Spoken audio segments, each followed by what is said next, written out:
Thanks everyone for joining us. We're really excited for today's session. Today we have Theresa Eimer. I hope I pronounced your surname correctly. So Theresa is a PhD student at Leibniz University Hannover, broadly interested in making reinforcement learning more efficient and easier to apply by using AutoRL methods. And her focus is on making low-level design decisions for RL algorithms using AutoRL. And I think this is a very important topic for a lot of papers. You know, you don't really know why people chose the hyperparameters. You're not sure if people did efficient and fair comparisons. And I think this is really important just broadly in the field of reinforcement learning. So we're really excited to have Theresa come and tell us about like better ways of doing this. I'm going to hand over to Theresa. Yeah, thanks so much for the invitation and for the kind introduction. I think you should see the correct presentation now. So I'm mainly going to talk about a paper we published last year called Hyperparameters in Reinforcement Learning and How to Tune Them. But I'm going to take a small detour at the start for things we didn't have time for in the paper, and afterwards go a bit deeper in what I think would be interesting directions of actually tackling this issue of how to configure hyperparameters. Because while we've gotten quite a few insights, I think, we also suggest a way of maybe making comparisons a bit fairer with regard to that topic. There's still quite a way to go.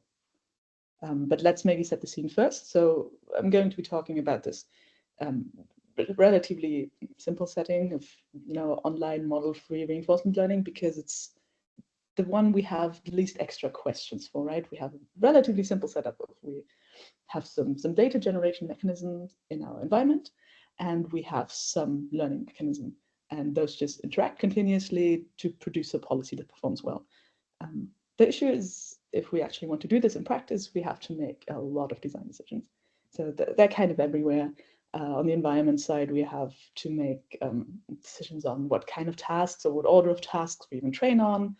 There's questions of reward shaping, observation abstractions, action abstractions that we could or might want to use, also data augmentation. Then we interact. So in that interaction, usually we want to do some exploration. That's a totally different set of how we do that, right? That's a whole set of decisions to do. We have an RL algorithm. We need to choose which one, and that usually has associated hyperparameters. And then there are just typical deep learning things we have to take care of, like learning rates, network architectures. And even if we don't use deep learning, I mean, even other forms of functional approximation usually come with their own sets of little decisions to make. And that kind of gives us almost a hierarchy of design decisions. So if we say like an algorithm has a few associated parameters in it, I would say the algorithm is the higher level design decision, and the, for example, entropy coefficient in PPO would be a lower level design decision. And what I'm mostly going to talk about now today are really the lowest level of design decisions, but obviously all of them play together, and all of them are important. And that's how this concept of, where this concept of AutoRL comes in. It's quite inspired from AutoML, and it's quite easy. It's just, if we define RL as a problem where we want to find the policy parameters, oh yeah, wonderful. Things disappeared on my slides. The policy parameters that maximize an expected reward given a training configuration, whatever that means exactly, then AutoRL wants to find the associated, now the whole slide is here, training configuration in a sort of outer loop method. And I mean, this is from a survey paper we did 2 years ago, and we used this outer loop because it was easy to write down, but it doesn't need to be a loop that's outside of the RL function. It's just basically anything that takes care of the training configuration, which we use to actually find the policy parameters in this case. And that's obviously like almost not everything in this loop I just showed beforehand, but there's a lot of ways we could do that. That also makes it very hard, because we have several components that we usually need to work together. And even if we just want to test a new algorithm that maybe has some delta to an older one, we have the question, how does that interact with our exploration hyperparameters, right? And that's a very small dependency. Usually we have much more of them, many more of them. Then we have a dynamic system where we want to continuously improve.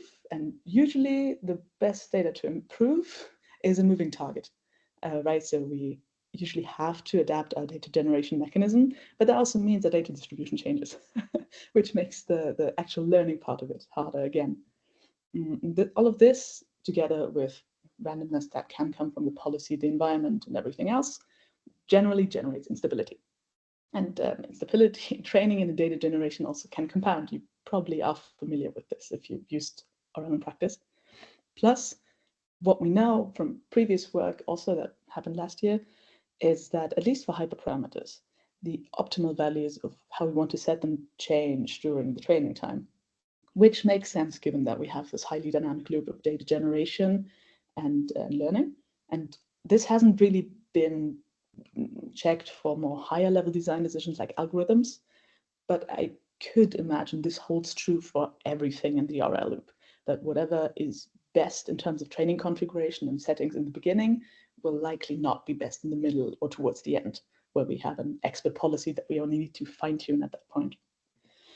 And of course, something that's very challenging in this space is that whatever inefficiencies we have in our RL loop, like for example, if we're computationally inefficient, or if we're data inefficient in the sense that we need a lot of environment interactions, if we want to do AutoRL on that, usually we need more of that. So if we want to do hyperparameter optimization for a new algorithm that we want to benchmark, and that algorithm might need more compute resources than the previous iteration, we will multiply the compute resources that we need extra by the compute resources we invest to do hyperparameter optimization. So it's very tricky, but there are interesting methods that do this already. Examples are meta-learning in the outer loop. There's a lot of this happening in terms of meta-learning algorithms, objective functions, reward functions, things like action options, and also state abstractions. These can also happen during training, of course. There's a whole line on environment design and curriculum learning, which tries to adapt the environment side. I would say low-level hyperparameter in a way, low-level design decision of how we schedule training data.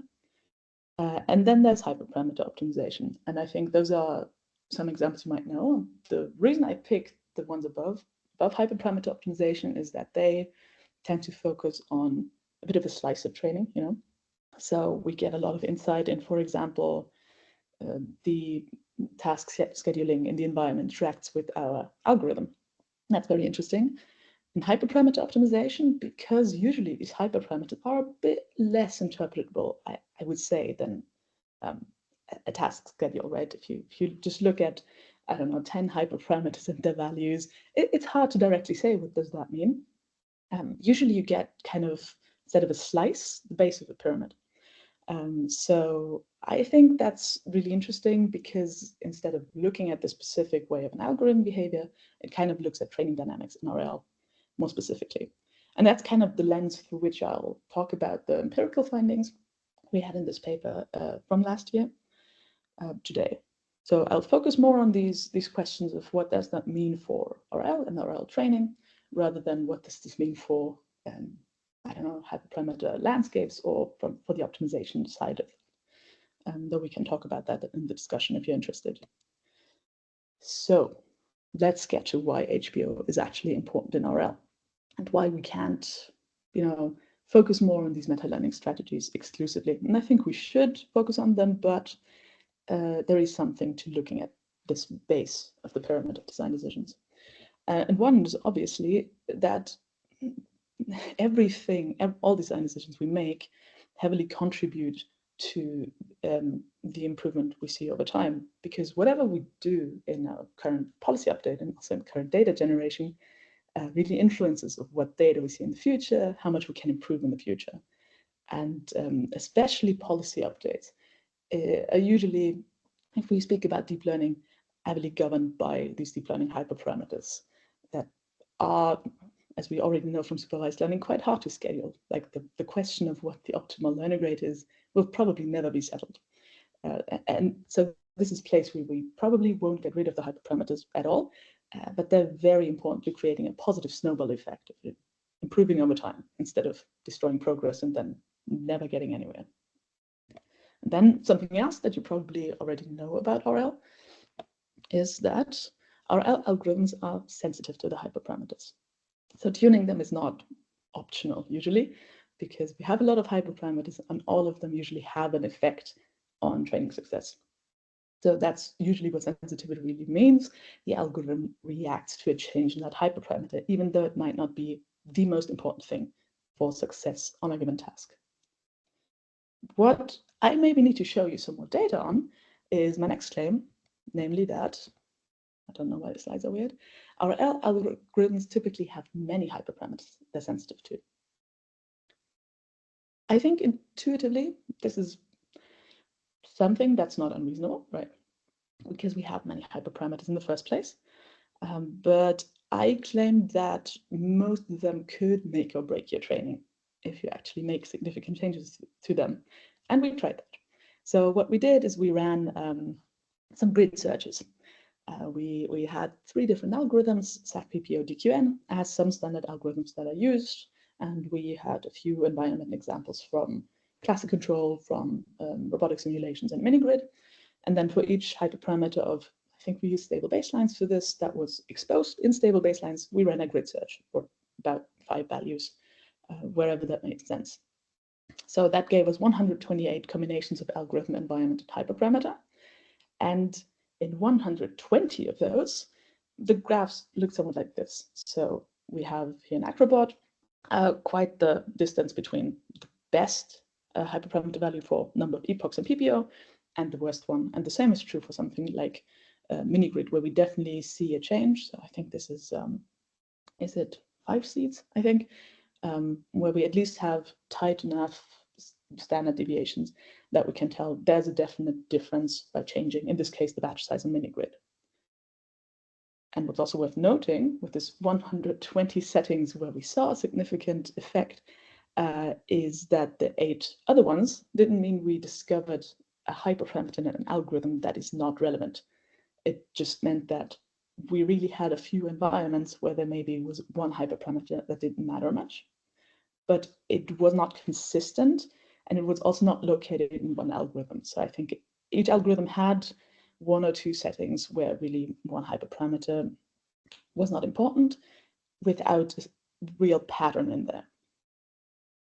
From a meta perspective, this probably means it's not like we can ignore hyperparameters in these algorithms, which makes sense. It would be a bit strange if we built in too many hyperparameters in our algorithms. So that's a good sanity check, actually, that, for example, this implementation of stable baseline makes sense and has all the options that we should probably configure at some point configurable. It's also bad for users, though, right? If we want to apply an algorithm, and I think the most amount of hyperparameters is in PPO in this case, and it's 11 hyperparameters, and we actually need to think about 11 of them. It's not great. But maybe not all of them are important. And that's true. Not all of them are important. Importance is a bit different to sensitivity. Sensitivity just means if you get it wrong, you can probably break something. But if it's not an important hyperparameter, it's okay if you don't get it completely right, usually. This can be a bit hand-wavy. This is not like a hard and fast rule. But if you get the not important hyperparameters of your algorithm approximately correctly and set the important ones well, then you're good to go. So maybe we really only need to focus on a few important ones. And if those are consistent across domains, we wouldn't have much of a hyperparameter optimization problem. So, of course, that's not the case. We looked at hyperparameter importance in a global sense. What that just means is we used a method called ANOVA that looks how much each hyperparameter or changes in each hyperparameter contribute to the overall changes in training performance. So, for example, if for many different values of one hyperparameter, we don't really observe many changes in performance, that's probably not an important hyperparameter in this method. And we do see that even if we have between, I think, 6 and 11 hyperparameters, only 1 to 4 are really important per algorithm environment combination. So in principle, we really don't need to touch all of them, but the ordering of those hyperparameters really changes between environments, and not even in a necessarily expected sense. So here on the left, we have the hyperparameter importance in roughly percentage for DQN on Acrobat, and right is also DQN. This is on mini-grid. And here are marked for you the 4 most important values for Acrobat, which are the gradient steps, the train frequency, the exploration epsilon, and the learning rate. And you can already see that 3 of them really aren't relevant at all, aren't important at all on mini-grid, especially learning for train frequency and gradient steps. This is notable because they have a really high importance. They are the most important hyperparameters for Acrobat. And on mini-grid, they don't even reach 5% of the total importance. Here, the batch size is by far the most important thing, which on Acrobat is not that relevant. In hindsight, we probably know why. I don't know if you know this paper, this small batch size reinforcement learning paper, I think it was NURBS last year, where they explored this effect that if you use especially smaller batch sizes in exploration environments, you get a lot of benefits for your training. We were just surprised because I did not think that we would find an environment for which the batch size would make up almost 60% of the hyperparameter importance. But that just really shows that manually trying to decide what is important and what to actually touch is very difficult and probably not possible. I think you would have to have an excellent intuition, not even about how an algorithm works, but how it performs empirically to make these decisions. So if we look at what that means for how HBO is done in RL right now, that's a bit, that's not great. Sorry to interrupt. We do have a hand up. Do you want to quickly take a question now? Yeah. Okay, cool. Go ahead, Elliot. Oh, sorry. I didn't want to interrupt if you're not taking questions. Just on the previous slide, I'm not really familiar with fan of a metric, but how much does this depend on, for example, I can imagine if you chose to sweep over a range of like say there's a transition in the hyperparameter performance at like a certain value, but if your range that you swept over doesn't include this kind of transition point, it might seem like your hyperparameter isn't very important. So is there some kind of way that you deal with this approach, if that makes sense? Yes, yeah, I know. That's a good point. This is definitely dependent on the data you collect. And we did try to have fairly broad ranges for this grid sweep we did. But yeah, obviously, it's possible that we either missed a good value combination, or that our data is based in a different way. What's also another limitation here is definitely that if hyperparameters are in some way strongly correlated, so accomplish a similar thing, it's unclear how that shows up here. That's also something that's hard to explain. Unfortunately, that's a pretty big limitation of all hyperparameter, well, both importance and insight methods generally I know about. So it's definitely possible that these are not the true importances, but just trends. I do hope that we have enough data to at least get a good approximation of what the landscape would look like. But yeah, it's possible that if you would have more data or differently biased data, that you would get variations in this, definitely. Okay, yeah, cool, thanks. That makes sense. Yeah, thank you. Yeah, unfortunately, it's also a big discussion, I think, in the AutoML community where this method comes from, how to best find a trade-off between generating data just for getting these insights and not spending tons on just finding out things like hyperparameter importance, which is often a side effect. that's a tricky question in itself. Yeah, I would say from what we've seen in a larger study that I'm going to mention that we did this year, this did reproduce with similar values on a lot more data. Okay, cool. I mean, I think it's good.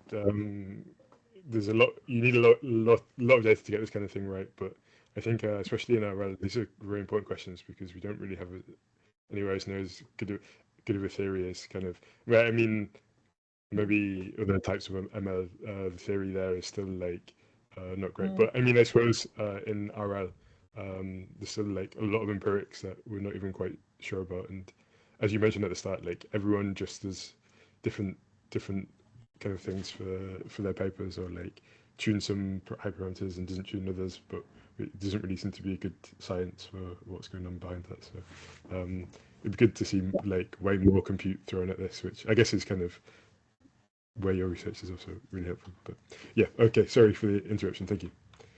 No problem. It's a really good point, and I know this is not something that's really that well known in the general ML or RL community, and but I do encourage you guys to look into more of these exact methods, because there are tools. We've used something called DeepK for this, that try to do visualizations about hyperparameter insights, at least in the static case. What they don't do so far, and that's a bit bad for RL, is they don't focus on how to do this dynamically, because I do think it would be really interesting to see how the importance of hyperparameters changes during training. I think we'd see some really interesting effects. It is entirely unclear how to do this, though. So if you have any ideas, let's talk about that. But yeah, I mean, something that you touched on here, that everybody just kind of does their own thing, it is also pretty bad when you look at these insights together, right? Because what that means is that some form of hyperparameter optimization is necessary in a way, but what's most often used is grid search, and grid search doesn't account well at all, or doesn't scale well at all, for multiple dimensions of relevant hyperparameters, right? If you do a grid search across 2 hyperparameters to a grid search of 5 hyperparameters, that's horrible scaling. And plus, you need to figure out which hyperparameters you actually want to use, which, given that the importances switch so much between domains and not between algorithms, that's hard to figure out. It's probably very suboptimal. There are hyperparameter methods that have been tailored or proposed with actual paying specific attention to RL, but there is not really an established user base. And there are also no established settings where you would say, okay, I use this tuning algorithm with this meta hyperparameters, you would say, and that's how I expect to get good outcomes. I think it's not even always clear what to even do with the outcomes of the tuning. And then, of course, there's the question of this dynamic aspect, which I think is really important. And there's been some traction on how to adapt at least, some hyperparameters dynamically. You could even say something like curriculum learning is a bit like dynamic hyperparameter adaptation for one hyperparameter, but it's really unclear how to do that on a larger scale, where that's really important, how to do this generally. Because as I said, like a task scheduling, that's fairly interpretable. For other hyperparameters, it's much harder to then say, here's how we can do that, and here's how we combine it with methods for the whole spectrum of design decisions we have to adapt. So there's big gaps. And we compared some of the existing methods that really look at this full picture of hyperparameters, not single hyperparameters, but really where you can put in whatever search space you think is good, and how that does compare to something like grid search. So what we looked at specifically are 2 population-based training style methods, PBT and PB2. They train a population of agents in parallel, and each of them has a different hyperparameter configuration. And then at certain points during training, usually it's between 10 and 20 uniformly spaced points, you check which performs best and perform a simple mutation update, which PB2 does in a smarter way using Bayesian optimization. A strong baseline here, though, is definitely random search, which we tested against. Random search is considered better than grid search in high-dimensional spaces. Also because you don't have to pre-specify the values and run the risk of missing values, but mainly because if you have at least one hyperparameter in there, that's maybe not as important. Random search can actually spend less in that dimension somewhat organically. Whereas in grid search, you will always have a fixed budget per hyperparameter in a way. And then we have something that's very common in the AutoRL community. It's something that uses partial evaluations called hyperband, where you don't give a lot of budget to configurations in the beginning, but run a lot. And only the best ones really get to run to the end. And that's combined with a black box optimization strategy called TE, so differential evolution and evolutionary algorithm. And what we see is if we don't have a lot of budget in terms of full algorithm runs or L runs, and this does quite well. We chose 2 papers that had grid searches, or well, one of the project like Brax had a grid search tuned baseline in there. I think it's still in the repository, though I think they might have updated the implementation since. The other paper is the IDAC paper on ProcGen. So that's what we see in this graph. Left, you have 3 ProcGen environments and right 3 Brax environments. The hand-tuned is a grid search, and that's where we normalize the reward for to make them comparable. And green is the HPO method. The best one in this case was DEB, so that's DEB for all of them. And the interesting thing here is not only that it's quite competitive, I think it's worse in the plunder case and better for 3 cases. It's that in this case we use the equivalent of 16 reinforcement learning runs, whereas the grid search, they had a budget that's approximately 12 times as big. So that's encouraging.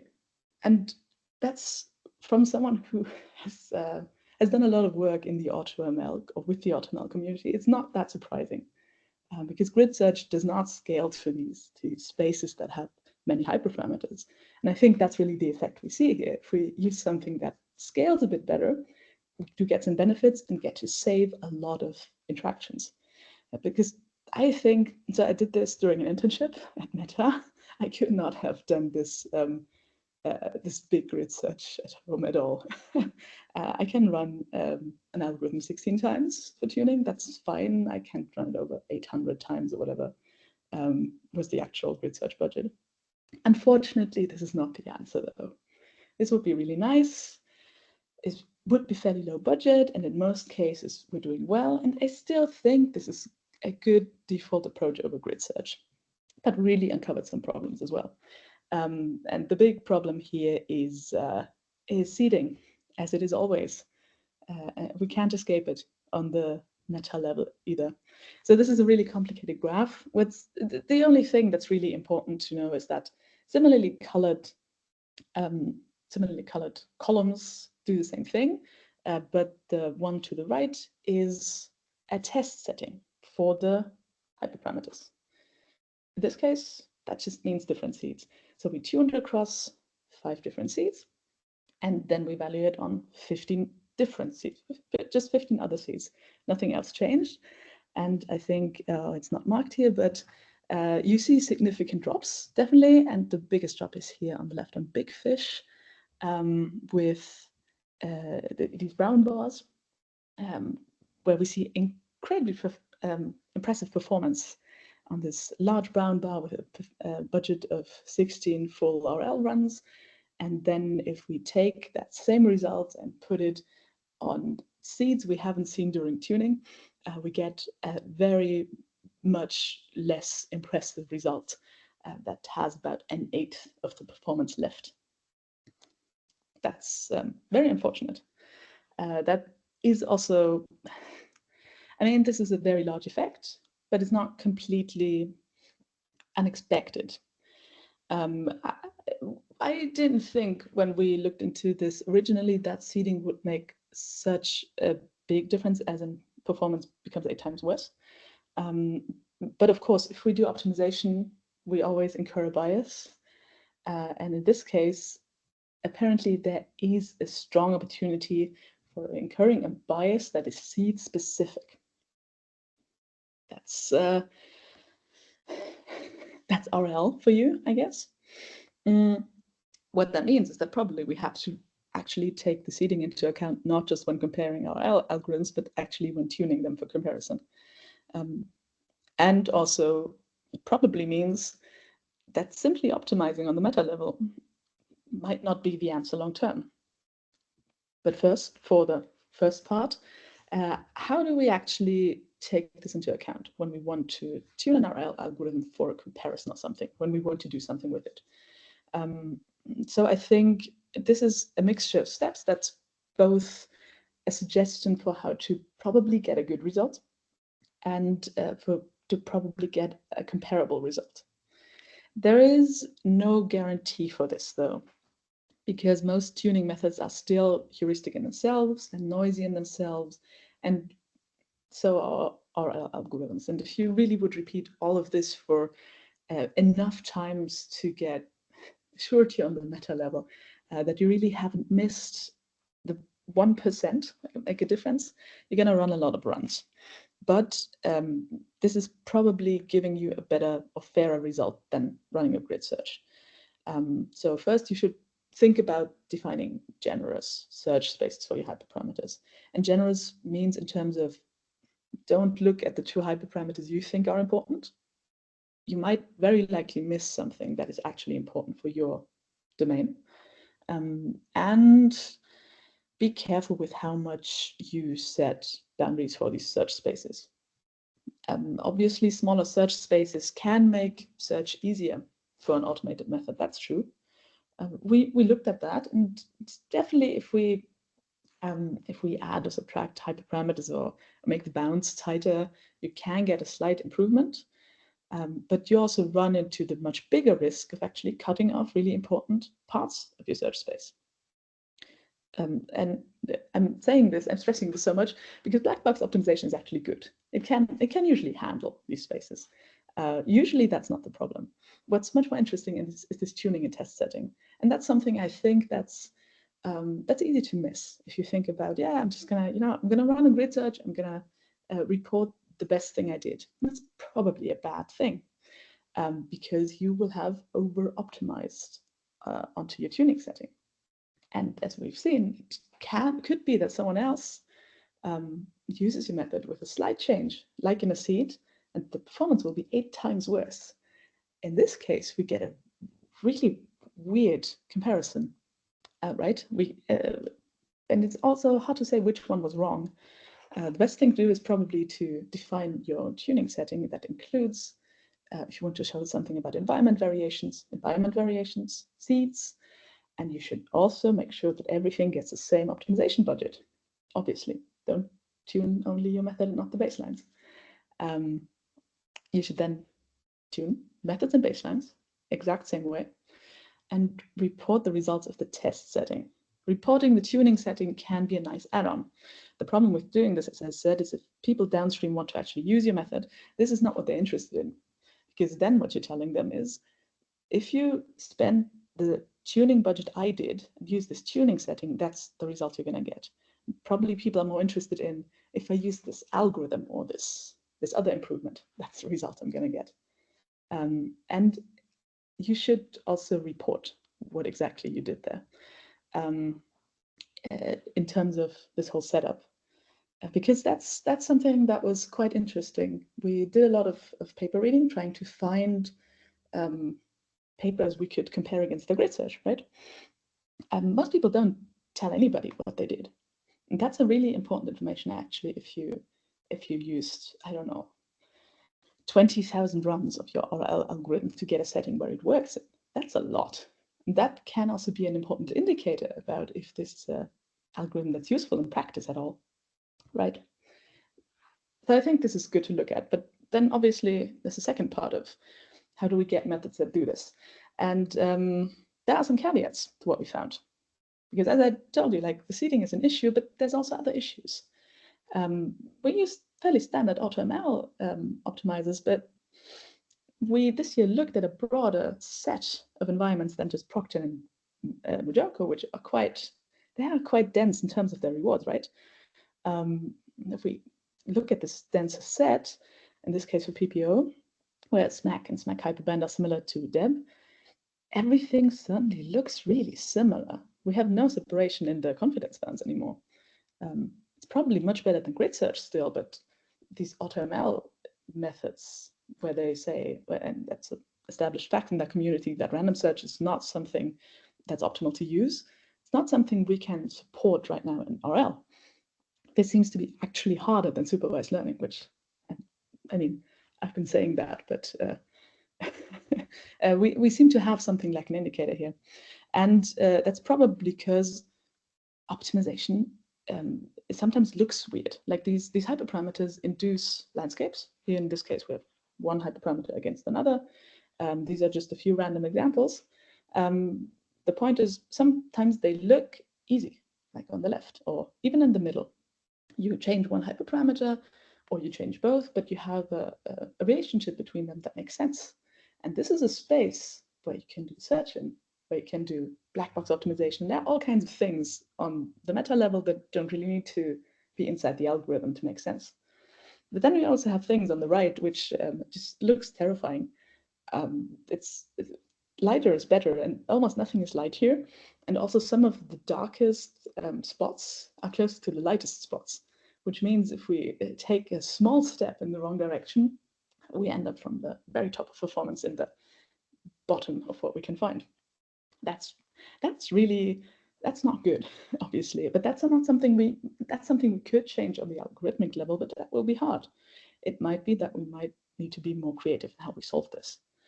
Then obviously we have big differences between RL domains when it comes to that, and benchmarking this whole thing is a bit of an issue.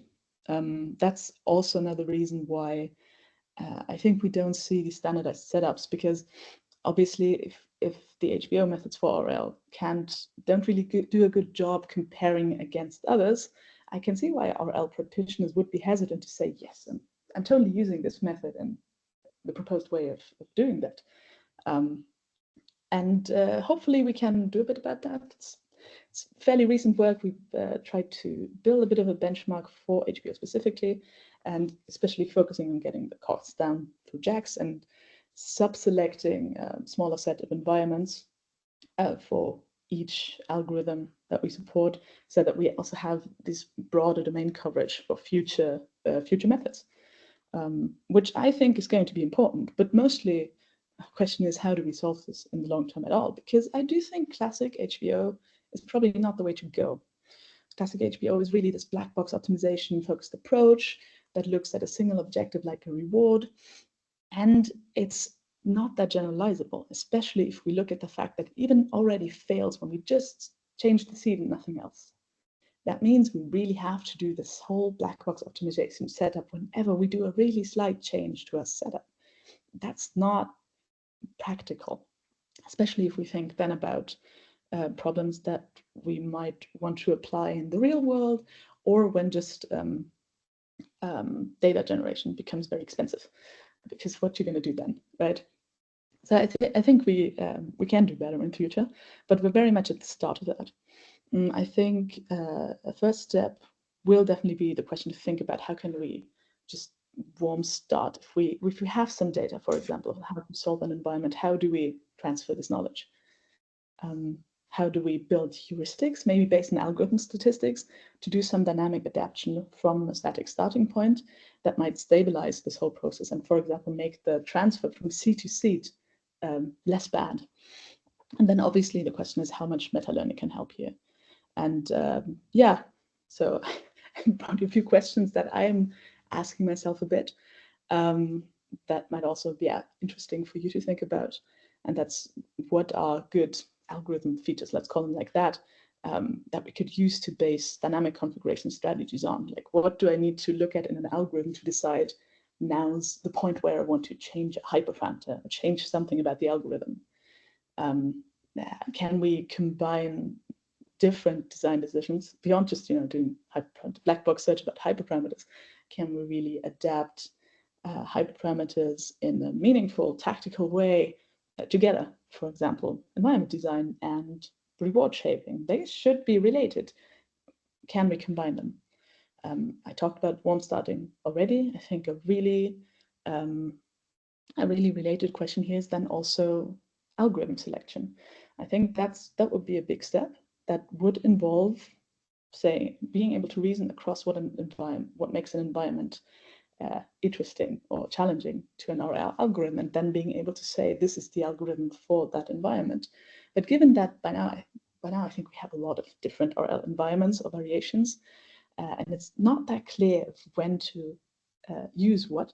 And this could be a really great support for RL practitioners and also researchers to get an idea of how algorithms act upon environments and how we can decide that maybe upfront, or at least with relatively few data, so that we can actually go from task to algorithm and then hyperparameter selection in a coherent pipeline without too much explorative experimentation up front.